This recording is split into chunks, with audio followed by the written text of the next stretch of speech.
నమస్తే, నేను Savitri. Welcome to మన ఛానల్ సావిత్రి వంటలు. ఈరోజు నేను చక్కెర పొంగల్ చేశాను. ఇంట్లోని ఈజీగా చక్కెర పొంగల్ ఎలా చేసుకోవాలో నేను చూపిస్తాను. ఇప్పుడు చక్కెర పొంగల్ గురించి ముందుగా మనం డ్రై ఫ్రూట్స్ వేయించుకుందాం. స్టవ్ మీద ఒక మూకుడు పెట్టుకొని 1 స్పూన్ నెయ్యి వేసుకున్నాను. అందులో కొంచెం బాదం, కాజు ఫ్రై చేసుకున్నాను. కొంచెం వేగాక ఇప్పుడు కిస్మిస్ వేసుకోవాలి.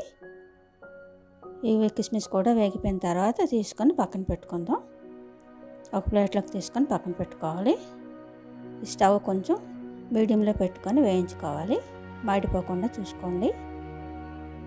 చూసారు కదా, ఇలాగ వేయిస్తే చాలు, సరిపోతుంది. ఇప్పుడు ఇవి తీసుకొని ప్లేట్లో పెట్టుకుందాం. ఇవన్నీ తీసుకున్న తర్వాత ఇందులో ఈ నెయ్యిలో నేను కొబ్బరి తీసుకున్నాను. చిన్న చిన్న ముక్కలు అన్నమాట కట్ చేసుకున్నాను. హాఫ్ కొబ్బరి, ఇది ఒక చెప్ప, అన్నీ చిన్న చిన్న ముక్కలుగా నేను కట్ చేసుకున్నాను. ఈ సైజు ముక్కలు అయితే బాగుంటాయి.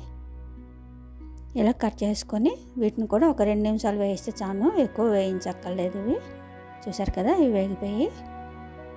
ఇప్పుడు ఇవి తీసుకొని సైడ్ పెట్టుకోవాలి. దీని గురించి నేను 1 కప్పు బియ్యం, 1 కప్పు పెసరపప్పు తీసుకున్నాను.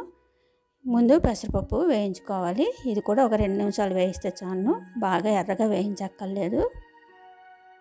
చూసారు కదా, వేగిపోయి ఇది. ఇప్పుడు వీటిని కడుక్కోవాలి. ఈ పప్పుని, బియ్యాన్ని కూడా కడిగేసి ఉంచుకోవాలి. ఇప్పుడు స్టవ్ మీద కుక్కర్ పెట్టుకోవాలి. కుక్కర్ పెట్టుకొని అందులో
నమస్తే అండి, బాయ్.